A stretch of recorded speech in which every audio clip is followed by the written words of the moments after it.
back to the channel. Today we're going to be looking at how to protect yourself from a demon, as well as how to kill a demon if need be. Now first, I'd like to preface this video by saying, if you actually believe you're dealing with a demon, the first step is to seek out some sort of spiritual leader from your respective religion. And to add on to that, you should also look into a psychological evaluation from a professional in order to make sure you are actually dealing with a demon. Before we get into how to kill a demon, let's first figure out what we're actually up against. Some of the first accounts of demons actually being fought against comes from ancient Mesopotamia. They recorded demons such as Pazuzu, a wind demon, which was also used in order to protect themselves against other demons. Another is Lamashta, a demon that preyed upon pregnant women and newborn babies. Fast forward some time, a German auxiliary bishop known as Peter Binsfeld published a list of what he believed to be the 7 princes of hell. The first being Lucifer, which stood for pride, Mammon, who stood for greed, Asmodeus, who stood for lust, Leviathan,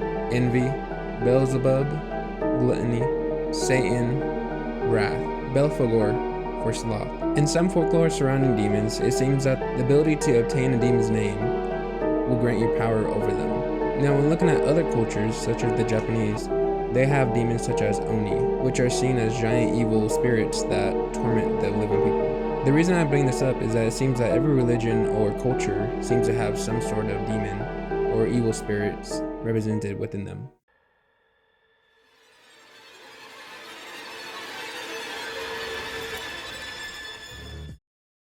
Now, the first step when looking into how to protect yourself from a demon, most religions seem to agree that regular worship or prayer of a deity will help protect yourself against demonic possession. It seems to be a common theme that regardless of the religion, demons rely on temptation and lies. So with that being said, regardless if you're religious or not, it seems to be advised that you adhere to some sort of moral code in order to resist temptation to do evil. Now, with all that being said, if you are finding yourself face to face with a demon and having to fight it head on, you'll first want to gather some tools.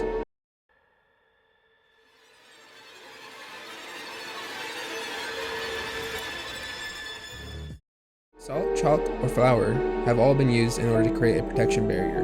By creating a circle around the demon, you're able to contain that demon within the circle. You are also able to use it as a protection to keep a demon out as well. The burning of sage or incense have also been used in order to cleanse an area of evil spirits. Consecrated water or holy water is also used in order to weaken a demon. The use of some sort of religious book, such as the Bible, as well as having prepared prayers or scripture to read, can all be used in order to weaken a demon further.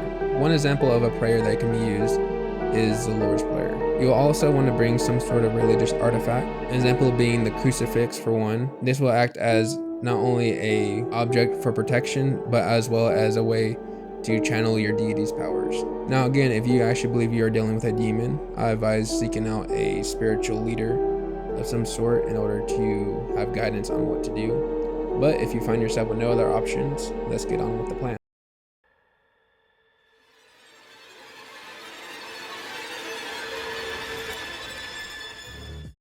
The first goal is to contain the demon. So we're going to want to go ahead and take that salt, flour, or chalk and create a circle around the demon. While doing so, you're going to want to recite prayers or scripture in order to further weaken the spirits and strengthen the barrier. Once the demon is contained, you're going to want to go ahead and take the sage or incense and start cleansing the area around the demon in order to make sure it is actually contained. The next goal is to weaken the demon.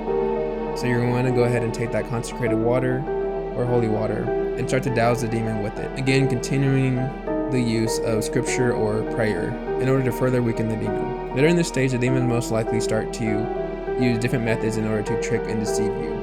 Important to ignore the demon and maintain your focus. The next step is to cast the demon out.